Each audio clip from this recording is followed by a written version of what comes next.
14-iyun kuni Osiyo velosport konfederatsiyasi prezidenti Osama Ahmad Al-Shafar boshchiligidagi delegatsiya O'zbekistonga tashrif buyurdi. Mehmonlar Islom Karimov nomidagi Toshkent xalqaro aeroportida kutib olindi. Tashrif doirasida O'zbekiston velosiped sporti federatsiyasi va Osiyo velosport konfederatsiyasi bilan o'zaro munosabatlar ko'rib chiqiladi hamda muhokama qilinadi.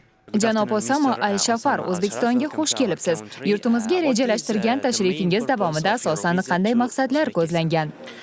First of all, it's my honor to be here in Uzbekistan. Avvalo shuni aytishim kerakki, bu yerda bo'lish men uchun sharaf. O'zbekiston xuddi mening ikkinchi yurtimdek va men O'zbekiston velosiped sporti federatsiyasiga bizni qo'llab-quvvatlayotgani uchun o'z minnatdorligimni bildiraman. Bizning bu galgi uchrashuvimiz aloqalarni yanada mustahkamlashga ham xizmat qiladi. Bugun O'zbekiston ilk bor Osiyo boshqaruv qo'mitasida ishtirok etmoqda. Bu bilan men Tanzila Narbayevani tabriklayman. Bu mamlakat uchun yaxshi yutuq. O'zbekiston qudratli davlatga aylanib boryapti va men O'zbekistonni qo'llab-quvvatlash istagidaman. Siz umuman olganda O'zbekistondagi velo infrastruktura va velosport rivojini qanday baholaysiz?